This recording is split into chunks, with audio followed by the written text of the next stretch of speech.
Hello, I'm Jake Boudreau, civic journalist at Tell Community Television. With me today is the Warden of Richmond, Lois Landry, for the fourth in a series of conversations about issues and topics of interest to the Municipality of the County of Richmond.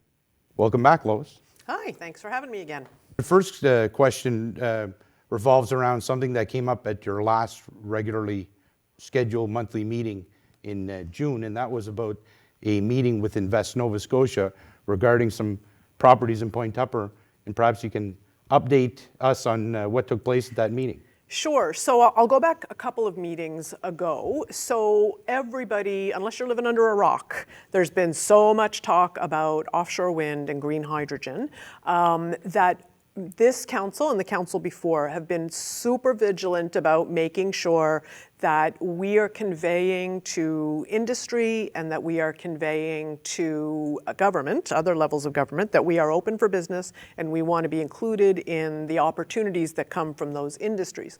So as part of that, an organization called Net Zero Atlantic is doing a study on all the ports that run from the tip of Cape Breton all the way down to the tip of all the east, so the eastern seaboard of Nova Scotia, and saying, okay, Sheet Harbour and Sydney and Strait Talk and all of these places, Gouldsboro, all those places. Net Zero is doing a study that speaks to what are the strengths and what are the weaknesses. Do you have enough flat land that you can put big wind turbines and blades and lay them down before they go out to sea? All of those, you know, how deep is the water? How deep a vessel could come and launch on your pier? So as part of that, we have been super excited to see all the places in Richmond County and the Strait Talk get included and throw their hat in that kind of study so that we can get some good data about what we have to offer and sell that to people. And to be clear, what I think people say is that there isn't a single port right now ready to say, I'm good. Let's do offshore wind today. I'm ready. Every single port in Nova Scotia needs to have some kind of work done to it to be ready to do these big projects.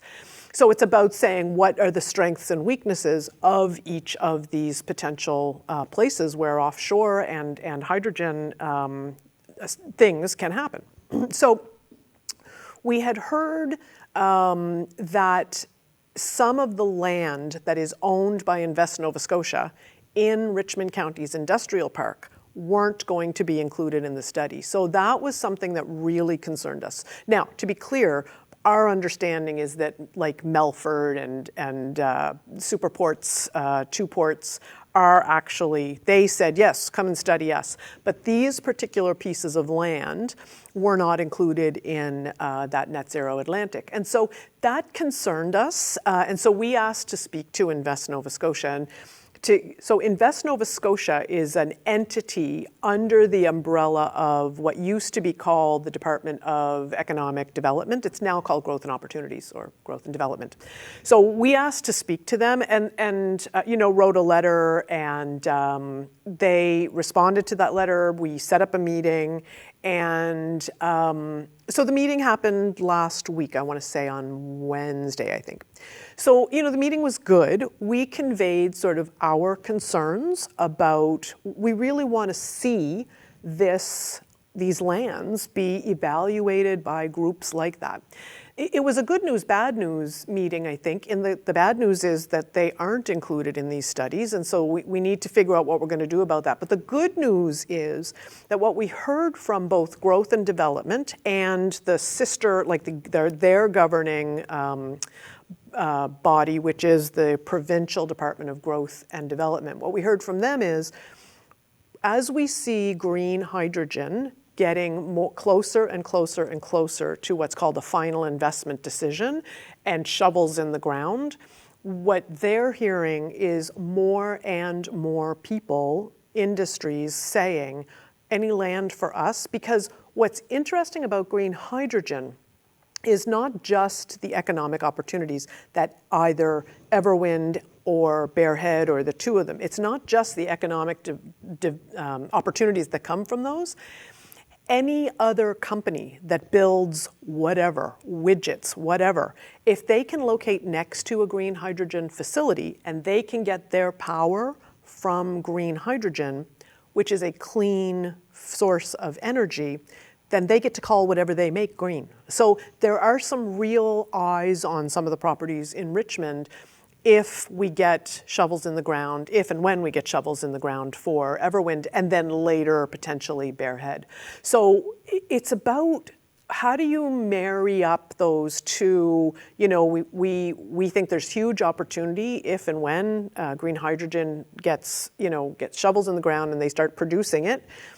But we know another opportunity is offshore wind. And so at what point do you say bird in the hand, bird in the bush? We got no birds. Like we're trying to figure out what are the best ways to make sure we don't say eggs in this basket, let that go, because what if something falls apart here and then we've missed the boat on this opportunity? So what came from that meeting is a lot of positives about, look, there are a lot of eyes on the Strait of Canso, and the land that is available is all in Richmond, so that's good news.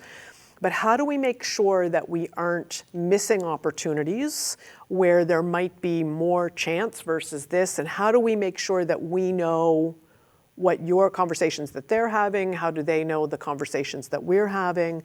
So the commitment we got from them is just ongoing discussion. So we had asked for a joint management board, which is really a very technical, formal thing, but really all we want is to talk more, and we did get that commitment from them. So we're pleased to see that kind of move forward, but I think what we've seen in Richmond over the last 100 years is, hey, here's this great thing that's going to come in and save the world. We're going to be wealthy. Richmond's going to be a have part of the world. Woohoo. And then something doesn't happen. Something falls apart. And so we are super mindful of managing expectations so that we have good information to provide to residents, that we're planning well about what kind of tax revenue are we going to get, and we can't spend money we don't have, those kinds of things. But at the same time, we need to be, I would argue, really assertive about saying we need to be masters of our own destiny, and we need to be included in the discussions that other levels of government are having about Richmond. They cannot exclude Richmond, and so I'm really pleased that those conversations are getting some traction moving forward. It seems as though the province is trying to keep its options open when it comes to that land, or at least hedging their bets, so that it's not all in the domain of one or two companies, and that they can explore options with other entities, companies. Yeah, absolutely, and they want to keep all those options opened, and that's great. And we also want to make sure they understand that there is additional land in the Point Tupper and Heavy Industrial Park that they don't own. So we own some land, and there are some private developers who own some land. We also own a joint park, industrial park, with the town of Port Hawkesbury. So there is a small kind of overlap of area where Richmond ends and where Port Hawkesbury begins. There is a section of the park that we own jointly, and there are some reasons for that involve like boundaries and water and sewer and whatever. So it's jointly owned, and that is sitting pretty much empty. So we want to make sure that, listen, if you're selling Nova Scotia and you're selling Richmond, don't forget, sell some of this too for us, and let us sort of have conversations with you about what we know about who's kicking the tires. So yeah, we want to manage expectations for residents. We don't want to say, hey, let's build 5 multi-use facilities because we're going to have all this tax revenue. That's not happening. We are taking a very cautious approach to our finances with a hopefulness to good industrial partnerships in the industrial park, and making sure that we're capitalizing on as many of those opportunities as possible. So it's a significant time in Richmond. There is a lot happening around us, and it's about making sure that when we go to bed at night, 5 years from now, 10 years from now, we don't say, shoot, I wish we had. Like, we're really trying to make sure that we're making really good decisions in this moment. There was an update from the Cellular for Nova Scotia program. Specifically, tower is expected to go up by winter 2026 in Loch Lomond, then another in Framboise that is expected to be complete by the fall of 2026. And although it's not in Richmond County, there's another tower earmarked for Marble Mountain, which is expected in the fall of 2026, which will impact service in some parts of the municipality. Are you hoping these developments will help address some of the concerns about deteriorating levels of cell service around the municipality? Oh my God, it's gross. So yes, in some places in Richmond County. So the places in the easternmost part of the county absolutely understand why that is a priority. We just went through a fire in Framboise, and our emergency measures guy had to drive to a certain place to be able to call us and tell us what was happening. Like it was rough, right? And what we know about that place is they've had issues all along with their landlines, not just their cell service. So, there were parts of that community that battery packs, if the power went out, they couldn't even call 911 on their landlines. Like it's a significant issue, and absolutely understand that that's the first place that they should do business. Ditto out in Marble Mountain. And Marble Mountain on that side of the lake, we expect will do some good things for like that Dundee stretch there. So I absolutely understand why they're starting with those places, because you go to the place that has nothing. What we're seeing though is that as faster than they can put up towers for those places in Richmond County, there are some communities, there are some individuals who had service and are now losing it. So I've taken several calls, as have the other councillors. I know Councillor Mumbercat mentioned it around Lakeside. So people who had service who can no longer make calls. I've heard about it certainly on the north side. Now I will tell you, pro tip, if you live on the north side of Almadam or even in the Loosedale area and you have Bell service, it's just beyond. My brother and I live next door to each other. We're the next house. There's a little bit of a wait, but I can be on my patio and he can be on his, and I can see him.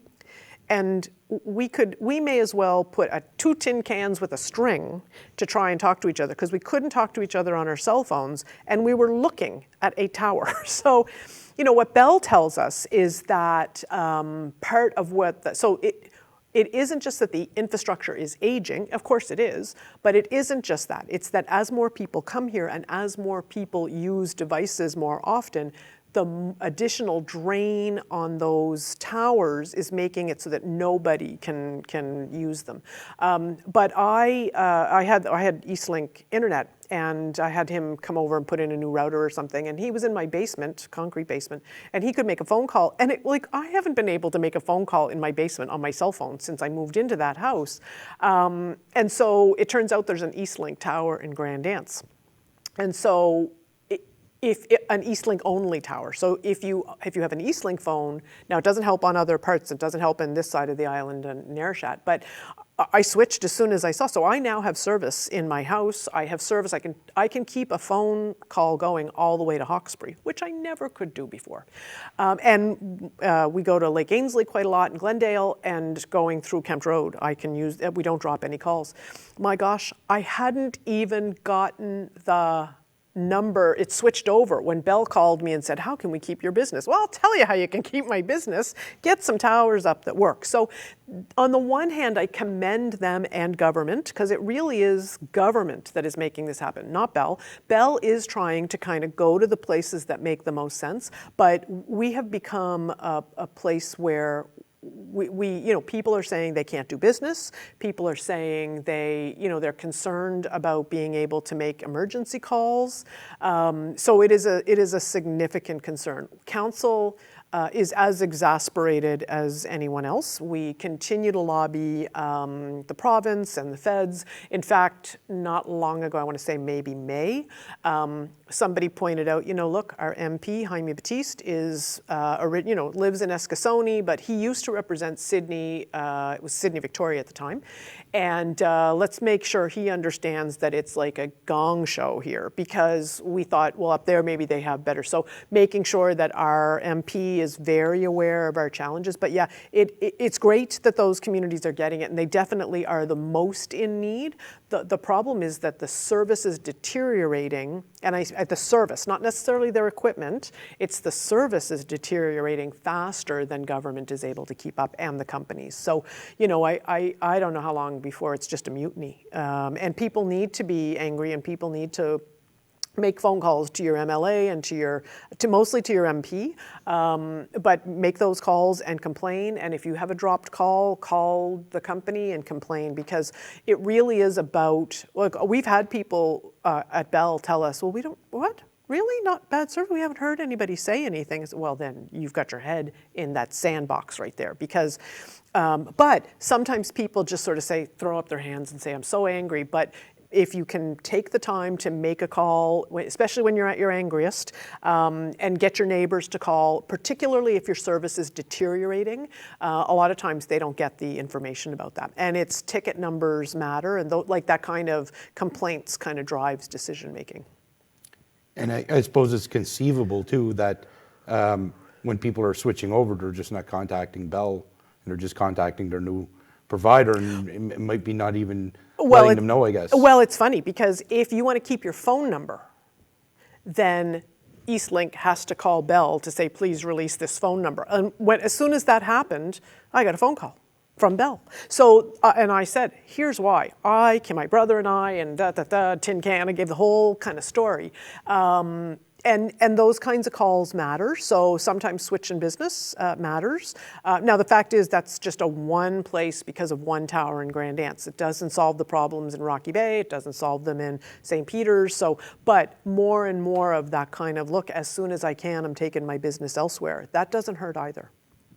Yeah, and even in Arishat here, where there's a tower right down the road from us, even if I'm in the middle of town, a lot of times I have dropped calls for whatever reason. And when you're looking at it in a concentrated population area where you're having trouble to that level, then you know the problem is getting much worse. Oh, very much so. And listen, we're also people who 5 to 10 years ago, you know, I think my husband and I, my then husband and I, 15 years ago, let's say, we had one cell phone between the two of us, and whoever was traveling took it. Now I have one, he has one, and my son has one.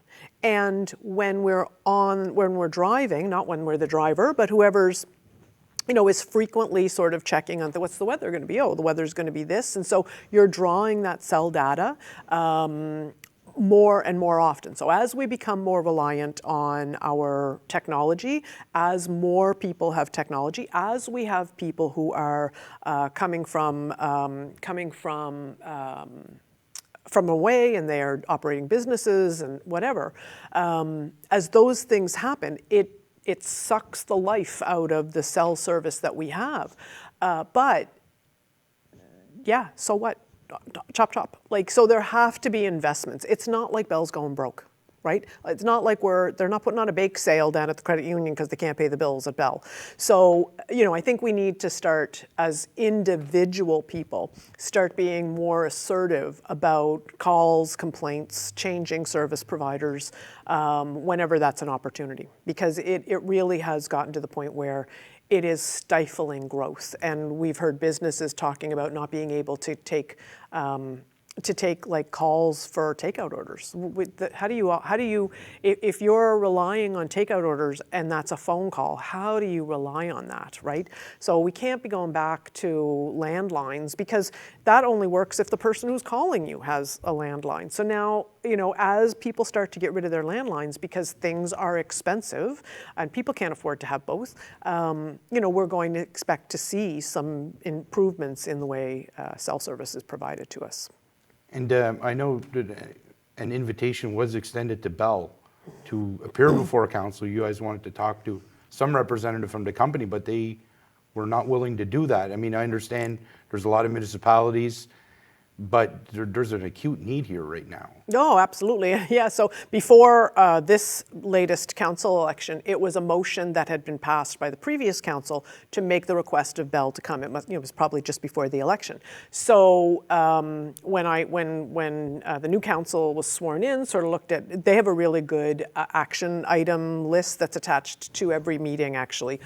All the motions of council, what's the status there? And so saw this one lingering, so said, let's put out the call again. And it was like oh, thank you for the invitation. No. And, we're not able to compel people to come before us, but we did meet with them. And, we were really, listen, very nice lady. And she gave us the explanations about why things are deteriorating. Yeah, I don't care. What can I tell you?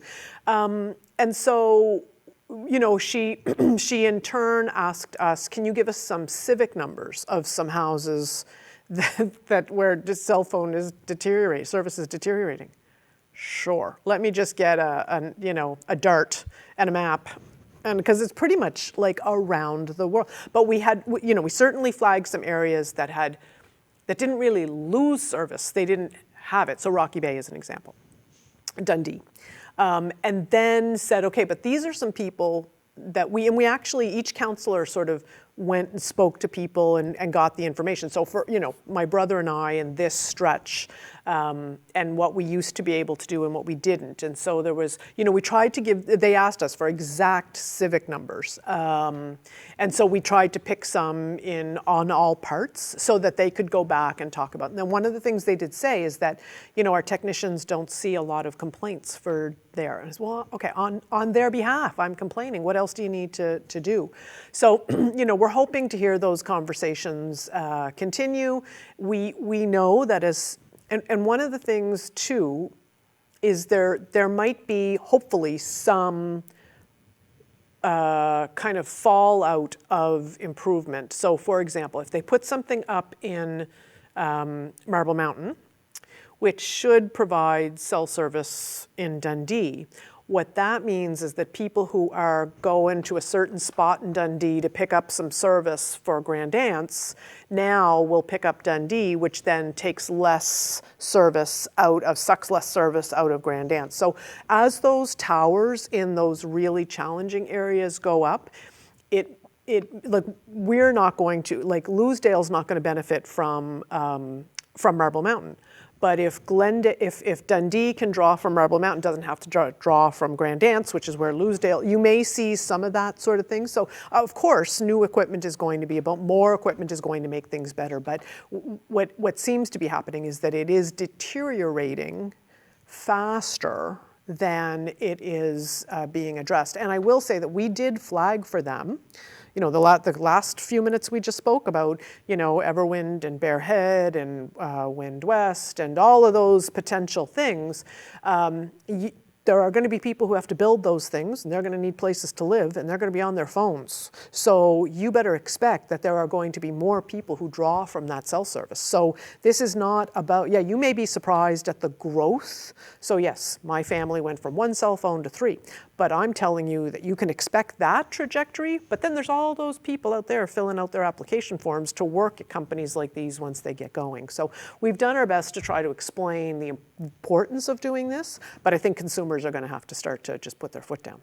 And I guess suffice it to say, this is something that's going to be continually coming up at the council table and an issue that council's going to have to deal with for some time, I guess. Oh yeah, there's no doubt that councillors are going to hear about this all the time. It's funny, it was a motion, Marcel Boudreau, resident in Almadam, had asked, he sent me a note and he said, council should really write a letter to Jaime Batiste to tell him, because in fairness, he's not a new MP, new to here.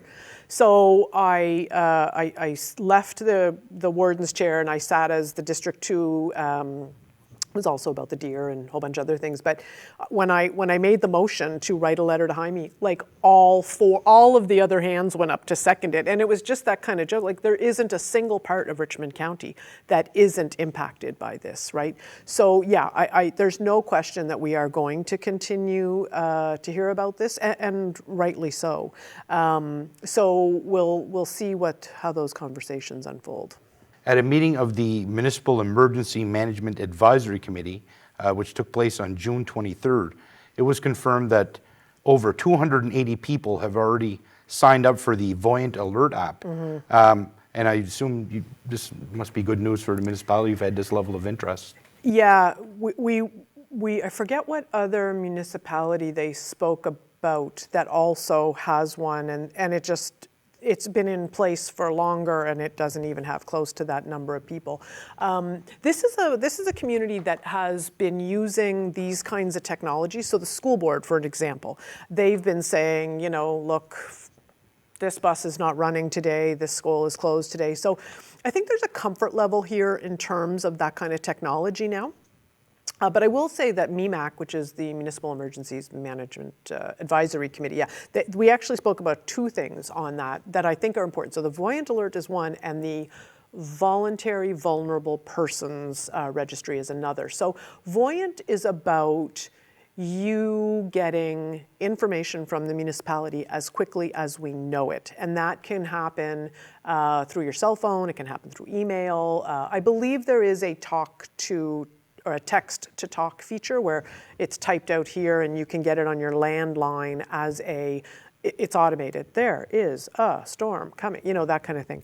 But yeah, Voyant Alert is meant to alert you, and you can pick whether you want, so if you sign up, you're getting all the emergency stuff, but you also might get whatever else you want. So if you want to know if yoga is canceled, if you want the recreation notices, you can say, yes, I want that. If you want information, but if there is a boil water order, which we're very lucky, we don't see those, but if there was a boil water order, you could get a notice on your phone that says, don't drink the water unless you boil it. Or if there is low levels, like we need you to conserve water, then you would get that right away. And so the idea is all these important emergency things, you can get that information as quickly as we know it. And that's really important in emergencies. It's also about making sure we have really clear information out. So if a storm is coming, look, make sure we will send out sort of that preparatory stuff, like make sure you have 3 days worth of everything. 3 days worth of medication, 72 hours worth of food, 72 hours worth of whatever. So sometimes those things that, are things we should know, but it doesn't hurt when you get them. And some of this is related to, look, Portapic. Would that situation have been different if there had been a different kind of alert system, right? Like lock the doors. It's bad news bears out there. So those kinds of things I think are super important. The other one is the totally voluntary Vulnerable Persons Registry, which, and this is one of those things that community organizations like the Seniors Take Action Coalition really deserve credit for, because this was one of the things that they really strongly advocated for. To the best of my knowledge, there was only, at least earlier this year, there was only one other group, I want to say Kings, or anyway, very few places in the province have this. But if you are somebody who has any kind of significant disability, and there are lists of what those are, but in the event of a storm, it's a way for people to just sort of check on you. And I'll give you kind of a personal example. I was a single mother for a long time, remarried, so better, but my husband has signed up for the Nova Scotia Guard. So in the event of an emergency, he's going to be gone because he'll be doing the things that the Nova Scotia Guard is doing. So that leaves me and Frankie. And Frankie has an intellectual disability. He doesn't talk, and he also has epilepsy, and he takes seizures. And when he does, he's 250 pounds of dead weight for hours and hours. He's also somebody who enjoys being in his house, and there's a routine to his life. And just leaving when it's not in the routine is something that can, be challenging. So if there is a catastrophe and my husband is gone, then I am really vulnerable in that I might actually need some help. Now, it might be as simple as somebody calling and saying, hey, we know that you and Frankie are there, how's everything going? Not to worry, Paul's next door, he's going to come over here, I've got neighbors are good. We all have those things set up, but that is a really significant. So if you have mobility issues, if you have issues with vision, if you have issues with, medical needs that you are unable to move far without, a huge oxygen tank, that kind of thing can really be important in the worst times. So if you get a chance and you think any of those categories, because it's very new, it actually involves, you'll probably have a conversation with our EMO person who just sort of wants to make sure they capture all the things. But we're really pleased to be able to say to residents, look, we know that in times of crisis, some people are more vulnerable, and there's a way for us to support that. And I suppose too, it's good to have that established at a time when we're in the hurricane season, tropical storm season. Forest fires are, as we know from what happened not too long ago, they are a threat as well. And it's good that this is established, and you've had that buy-in from the public as well. Yeah, you and I are on Isle Madame. They call it Isle Madame because it's an island. And so if something happens and we're not able to leave, or if we need to leave in a really timely way, or if there's whatever, if there's been some sort of spill, if there's been some sort of weather event, and so we had some people who 72 hours is fine, and you should be prepared for 72 hours and all of that. But there comes a point where there were people during some of these emergencies who went without power for a week and went without power. And I remember somebody I worked with at one point had no power, but also no internet and no cell. So now you're talking about, and no landline. You're talking about no way to communicate, right?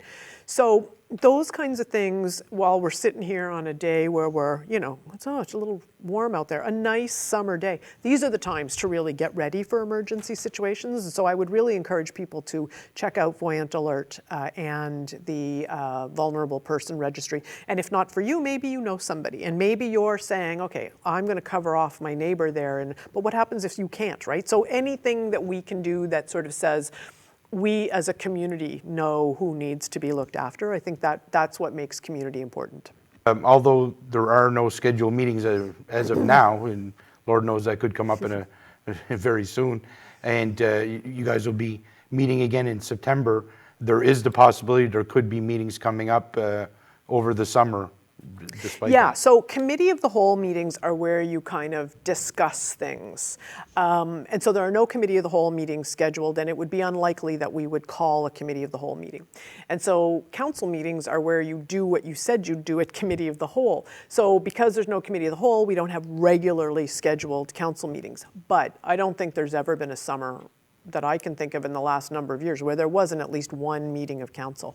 And I remember calling the municipal office last summer because we found out after the end of June that Isle Madame had received the Lieutenant Governor's Award for the Community Spirit Award, and we wanted to get some sponsorship support from the municipality to pay for the event, the celebration. And I remember I called, and Troy, the CAO, said, yeah, no, you missed the last meeting, but not to worry. Like, there's always a meeting. And so I will say that we already know we have to have a meeting because we made a motion to that effect in June. So, and that's actually about the arena. So more on that in a second. But so what we've decided is we didn't pick a date for that because we're also super mindful that there are some community organizations that want to get that may very well want to get some work done in the summer. So rather than have a meeting on July 7th, only to have a community group finally get their paperwork in on July 8th, and then we missed it. So we're because one thing this council is wildly aware of is that a lot of what happens in this community happens because volunteers make it happen. So we are always, always mindful of, we cannot penalize community groups because they've missed a deadline that shouldn't be bothersome. So we know we're going to meet at least once, and we'll meet as needed. There are some things that happen around that can happen around contract negotiations and decisions about, making a decision about something. So like, if our insurance premiums go up, we technically probably have to have a meeting to say, okay, right? So some of those meetings will happen anyway, but we're really mindful of trying to pick the times that work best for community groups should they put grant applications in. The motion that was before council, the reason I know we're going to have a meeting is because the arena. So I think I mentioned in one of our conversations that lots of conversations about, do we fix the current arena or do we build something new in its place? And so what we decided, I want to say May or April, it might have been April, was, okay, we have to be mindful of how much money we have. And I just spoke at length about how much industry we're hoping to have. Yeah, well, that's great, but that's still an if. And we cannot spend money we don't have. So the decision was, on the surface, it may be that we need to do some repairs at the arena to keep it afloat long enough to say, okay, well, look, more industry coming in, more tax dollars, and so on. So, but we also don't want to be throwing good money after bad, and it is a 50-year-old building. So the motion that was made, I want to say back in April, was let's do the work on the floor. So everybody knows that the ice surface itself and everything underneath it is just sign of the cross. They're not coming back from that. It needs to be replaced. The brine is leaking. It's the reason why we sometimes have to close. So the quote that we got, including contingencies and taxes, so everything in is about $5 million, but we would still have a 50-year-old building. So the motion was actually to make those repairs so long as we got eyes on the roof. Because in the 2019 study, it does say that there's some concern about the snow load on the roof. So we said, we're going to do this ice surface so long as we like what we hear about an analysis of the roof. Because there's no sense spending $5 million if the roof's going to collapse, right?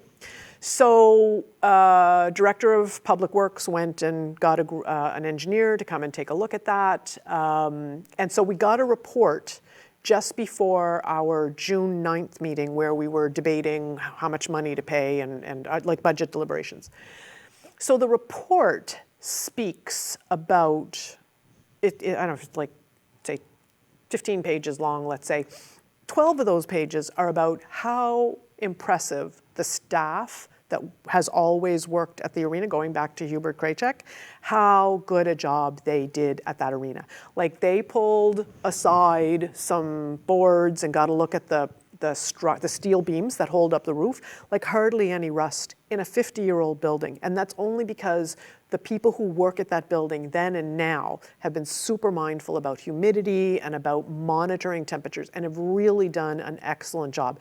And honestly, I think anybody who's not from here who doesn't know the people who work there, I think the engineer was surprised, to be honest, that part of the building is in such good shape. However, there is a statement, I forget what it says, but basically it's like, if you want to prevent loss of life, you have to be mindful of snow load.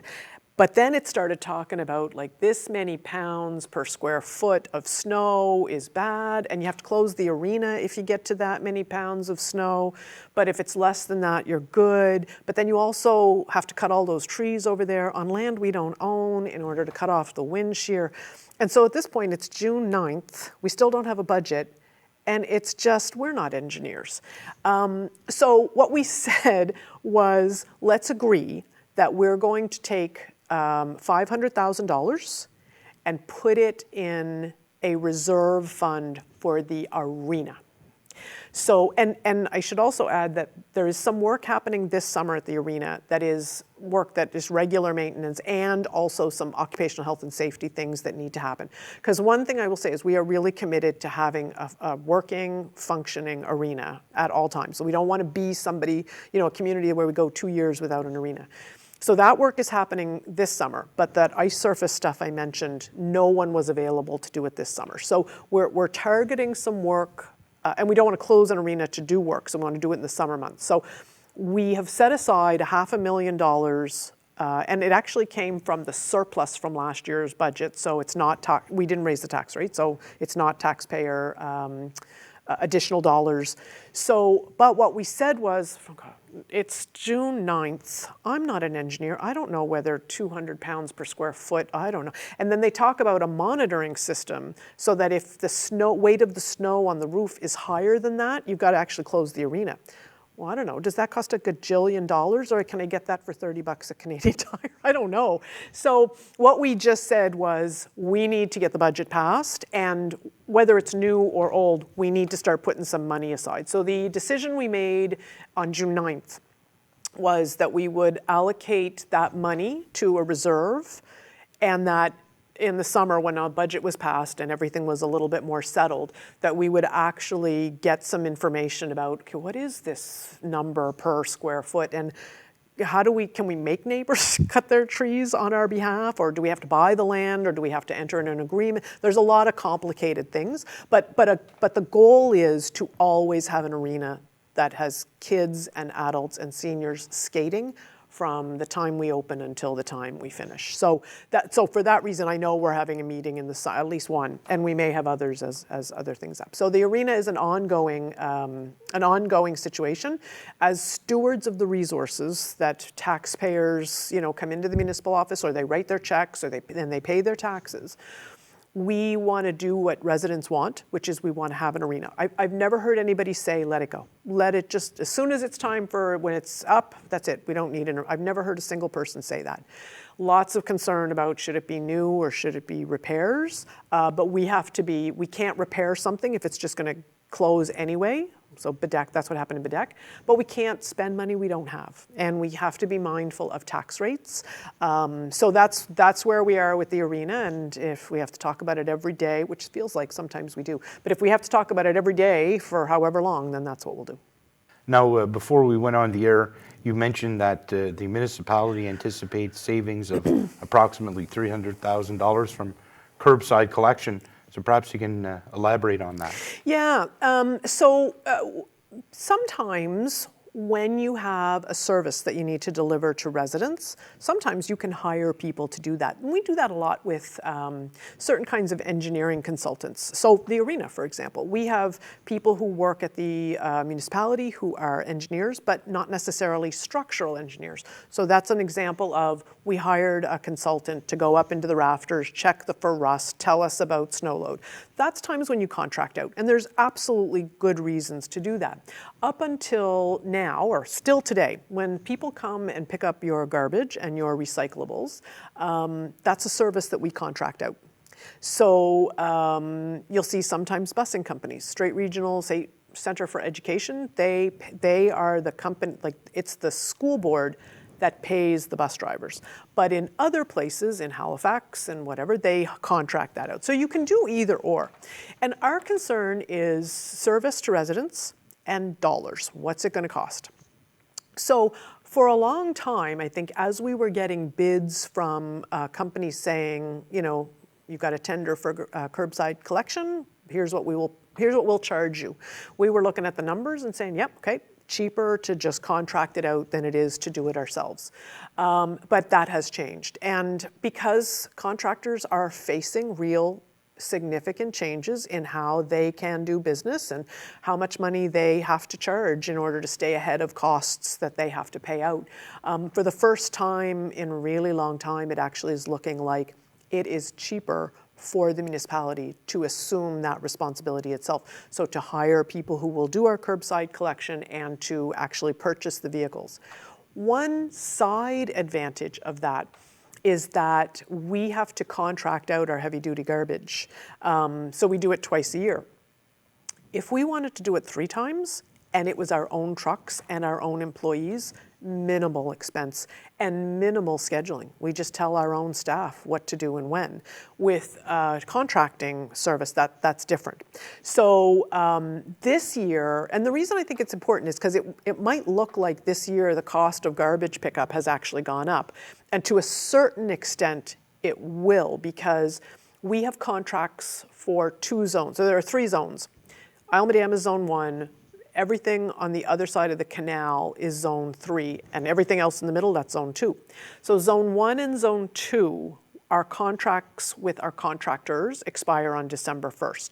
So December, January, February, March is the third quarter, the last 4 months of this current fiscal year.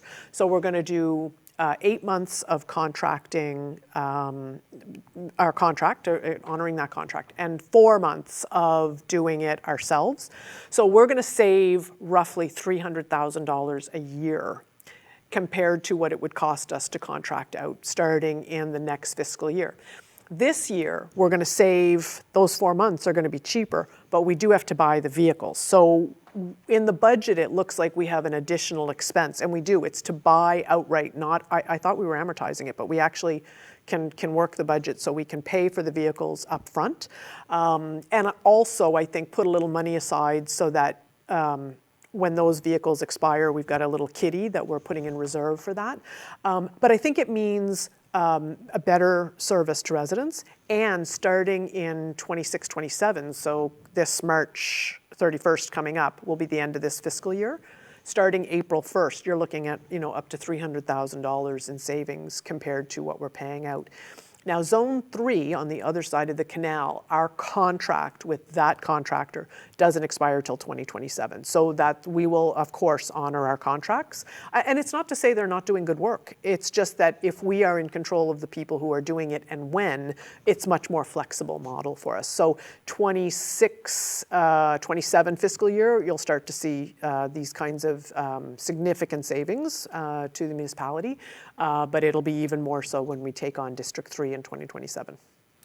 So I guess, too, in addition to the potential cost savings, and as you mentioned, flexibility of service, I suppose, too, if you guys are controlling this and you do get feedback, complaints, concerns from the public, it will allow you to directly address those rather than having to address those via a contractor. That's right. So, nobody wants to talk about difficult conversations with our staff, but if we have a staff person who is not doing what they need to do, or the information is not, the service that's supposed to be provided is not being, handled a certain way, it's our own people talking to our own people who we evaluate regularly and who we have these conversations with.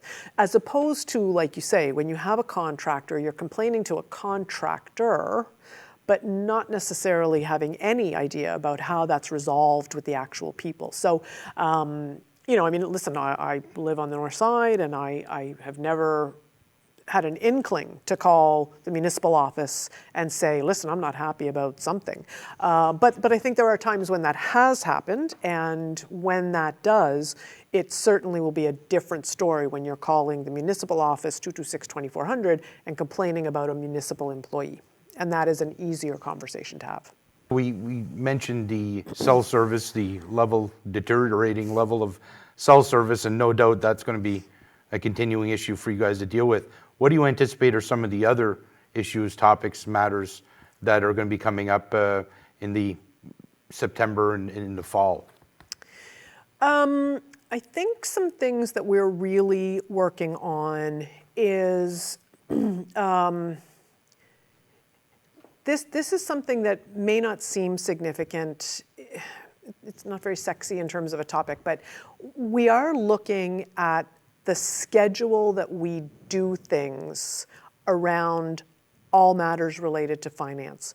So our audit committee has responsibilities that they have to kind of undertake, and they undertake them in a sequence that marries up to the auditing process. So, look, we have people who do the books at the municipal office, staff, but as is required by the Municipal Government Act, we also have accountants that we hire to take a look at the books and make sure everything's just so. And then we have an audit committee that looks at the process and makes sure that everything is moving along. So we've really spent some time this year saying, okay, rather than have a crazy May and June where you're dealing with the budget we approved the budget middle of June. It was started on April 1st. So the fiscal year started on April 1st, and that's challenging for community groups because the fiscal year has started and we can't even commit to whether or not we're giving community groups the money we've given them last year. So how do we redo the cycle of the way our finances are scheduled to roll out so that we are doing things in a more timely way and that we are spreading the load out September, October, November, all the way to April and that kind of thing. So, and then tying that to the evaluation of CAO, and he in turn evaluates his own staff. And, you know, we have a new director of finance, so very happy to have Kathleen Jeffrey on permanently. She's been acting in that role for over a year. And so it's really been, so we have 3 directors and just a great staff. And so it's a really nice time to watch all of those things align. So that is definitely a priority for us. Cell service, of course, the arena, of course. I won't be able to go to the grocery store without hearing about the deer if something doesn't happen this summer, this fall, right? So ongoing conversations, because the deer issue we've talked about before, it's not going to be a 1 year and this is all fixed. So ongoing conversations. We know that we have work that started already at the Pondville Beach, and so all of those kinds of things. I think too, though, a real priority for this council is housing. And we know that the federal government has said we need to build, and in order to build, you really need infrastructure, i.e. water and sewer. So in order to have water and sewer improvements, you couldn't ask a developer to pay for that. Nothing would get built. You can't ask a municipality to pay for it all because we don't have that money either. You can't ask the feds and the province to do it all. So the idea is you have to have some sort of combined, okay, it's going to cost $1 million to push this water and sewer up that hill. Okay, well, that's impossible for any of us to come up with, but maybe you can come up with $250K, so can I, so can they, and so on. So in order to kind of have that good relationship with the other levels of government, it helps if they know that you are really committed to housing. So we are really trying to show how committed we are to housing. P.S. We are really committed to housing. So part of what municipalities are responsible for is zoning. So we have a PAC, which is the Planning and Heritage Advisory Committee. That committee is made up of all 5 councillors plus 2 citizen reps. So it's Robin Cotton and Robert Wombold. That group of 7 meets once a month. And there is a clear sense in that committee, chaired by the deputy warden, that we really need to make some changes to acknowledge the significant crisis that we are in around housing. And so some of the things that municipalities can do is to look at our own house and get our own house in order. And some of that, it revolves around our zoning. And so I'll give you a couple of examples. So if you drive by Pondville right now, towards Pondville, you will see at Brela Homes that really nice accessory unit. There was actually a place, parts of Almadam, that you weren't allowed to put those. Now, that just can't happen. So we found out about that and we did all the things it takes to change that in our zoning land use bylaws, and I'm going to say it took 2 months. That is lightning fast, and because you have to advertise for public hearings like the MGA says. So that is a chop chop, let's get things done. At our last PAC meeting, we said to our planning commission director, okay, CMHC has some catalogs of houses that you can just go on and say accessory units and duplexes and triples and quads and sixplexes that you can just download here. You don't even have to go, because it costs thousands of dollars to get housing plans. These are ready-made. Cape Breton CBRM also has a catalog of those. We said to John Bain, here, take these and tell us anywhere in all of Richmond County where you can't build those. And so we are going to revisit all of those. And people maybe don't appreciate how significant it is, but let me give you a story about that. So currently, in the village of St. Peter's, you can't build quads. You can only build triples. So if you drive to Petit de Gras, if you drive to Loosedale, if you go to the new place that Brila Homes, in Port Hastings, the Port Hawkesbury, up behind the dog place, where they're putting all those units. There are fours. There's 1, 2, 3, 4. Sometimes there's a washer and dryer, a little hutch in between the two, but there are 4. So a year ago maybe, the government said, look, we want to entice developers to build as much as possible. So if you commit to building at least 4 units, you don't have to pay the GST. And then the province said, copy that, you don't have to pay the provincial sales tax. So you're not paying 14%. If you build 4, if you build 1, 2, or 3, you got to pay it. It's to entice development. But the zoning bylaws that Richmond County has, which have been there for a long time, so it's not, wasn't in the, thumbing their nose at this. They predate this HST decision. But you can only build triples in St. Peter's. So if you are a developer and you want to build 12 units in Arishat, you can build 3 quads. If you want to build 12 units in St. Peter's, you would have to build 4 triples, which means it's going to cost you 14% more to build in St. Peter's than it's going to cost you to build in Arishat. Now, I'm not from St. Peter's, but I'm guessing the good people of St. Peter's may not think that that's a good news story when you consider the shortage of housing. So my understanding of anybody who's got apartments for rent is that all they hear about is, have you got any more? Have you got any more? Are there any of them empty? And so we want to say, okay, let's ask the people of St. Peter's via a public hearing process. Is this what you want? Do you want it to be more expensive to build in St. Peter's than Arishat, Loosedale, West Arishat? And so we want to look at all of those zoning bylaws and start to make those changes. And then we want to say to the province and the feds, hey, look at us over here. See how we're doing our part?